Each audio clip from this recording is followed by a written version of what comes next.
Live cities की night bulletin दिन भर बिहार में आपका स्वागत है। मैं गरिमा भारती। सबसे पहले आज की सुर्खियों पर एक नजर। कोरोना के बढ़ते संक्रमण को लेकर 15 मई तक के लिए बिहार में लॉकडाउन लागू।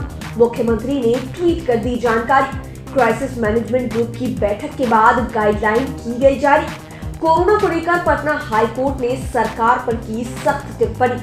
कहा स्वास्थ्य सेवा को सेना के हवाले कर देना चाहिए। लालू तेजस्वी ने नीतीश कुमार पर किया दो तरफा हमला। कोरोना के बीच नहीं थम रहा क्राइम।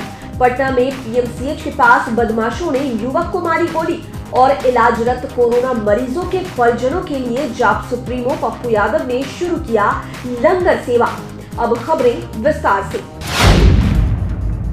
बिहार में बढ़ते कोरोना संक्रमण को लेकर आखिर पूरा बिहार लॉक हो गया। मुख्यमंत्री नीतीश कुमार ने पूरे बिहार में लॉकडाउन लागू किए जाने की घोषणा की। लॉकडाउन 5 मई से 15 मई तक रहेगा।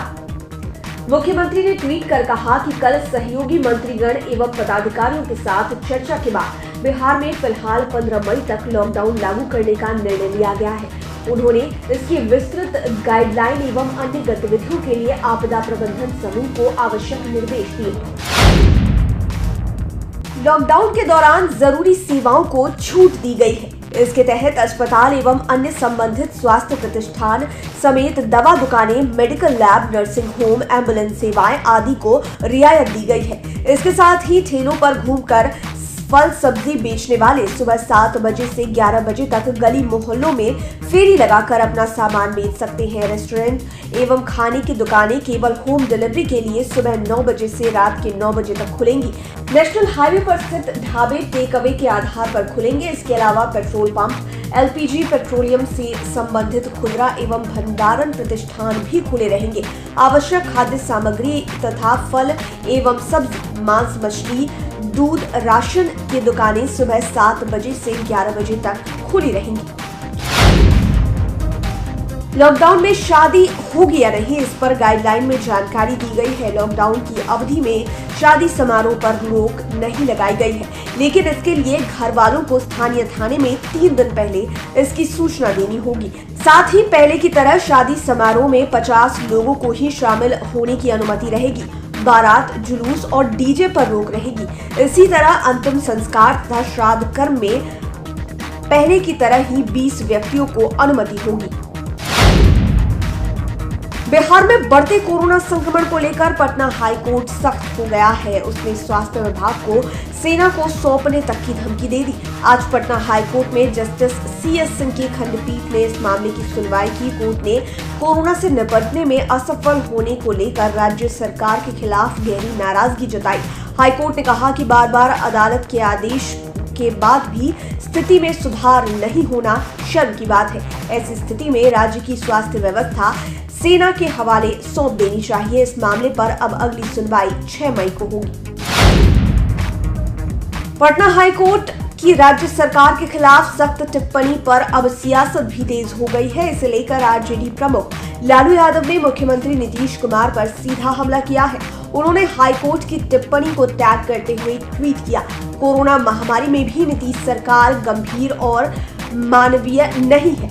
भौ और हुआ कर जंगल राज चिल्लाने वाले कहां दुबके हैं। वहीं नेता प्रतिपक्ष तेजस्वी यादव ने कहा कि हाई कोर्ट ने विगत दिनों में जिन विशेषणों का प्रयोग किया है उसे सुन 16 वर्षों के सीएम को चुल्लू भर पानी में डूब जाना चाहिए।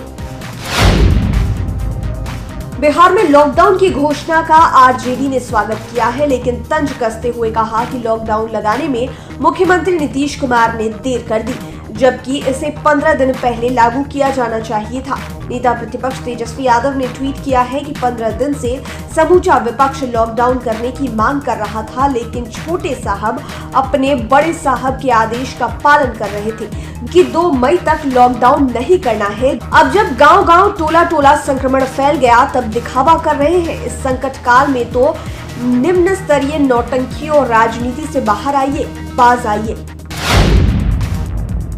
बिहार में लॉकडाउन की खबर सुनकर लोग जरूरत की सामानों की खरीद के लिए बाजारों में उमड़ पड़े। आज पटना समेत कई जिलों में लोगों की बेतहाशा भीड़ देखी गई। सोशल डिस्टेंसिंग के नियमों की लोगों ने धज्जियां उड़ा दी। बाजार में इस कदर जाम लग गया कि 1 इंच आगे बढ़ने में लोगों को मशक्कत करनी पड़ रही थी। यह नजारा पटना के अलावा मुंगेर, मधुबनी, भागलपुर समेत कई जिलों में देखने को मिला। कोरोना काल के बाद भी बिहार में नहीं थम रहा है क्राइम। ताजा मामला राजधानी पटना का है। आज पीएमसीएच कैंपस में शोएब नामक युवक को बदमाशों ने गोली मार दी। उसे चिंताजनक स्थिति में पीएमसीएच में ही एडमिट कराया गया। उसके सिर में गोली लगी है। शोएब को गोली क्यों और किसने मारी, इस बारे में किसी को कुछ नहीं पता है।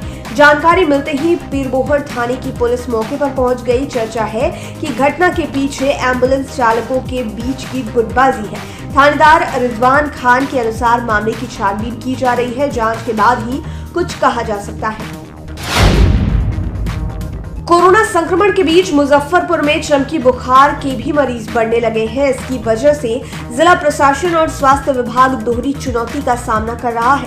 एसकेएमसीएच प्रशासन के ताजा अपडेट के अनुसार आज एक और बच्चे में चमकी बुखार की पुष्टि हुई। अब यह आंकड़ा 14 के पार पहुंच गया है। इस वर्ष अब तक 14 बच्चों में एईएस की पुष्टि हुई है। एईएस पुष्टि वाले 3 बच्चे एसकेएमसीएच के पीकू वार्ड में अब भर्ती हैं। चमकी बुखार के लक्षण वाले एक सस्पेक्टेड बच्चे को भी भर्ती किया गया है।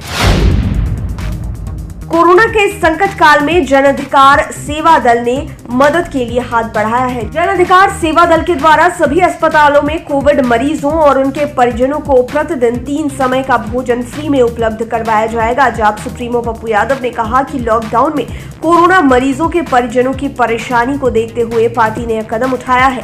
उन्होंने भोजन वितरण कार्यक्रम की शुरुआत करते हुए कहा कि आज से पटना स्थित पीएमसीएच, आईजीआईएमएस, एनएमसीएच और एम्स में भोजन वितरण किया जा रहा है। इस पूरे कोरोना काल तक यह सेवा जारी रहेगी। इसके लिए पार्टी की ओर से 3 हेल्पलाइन नंबर भी जारी किए गए हैं, जो इस प्रकार है 7858905590।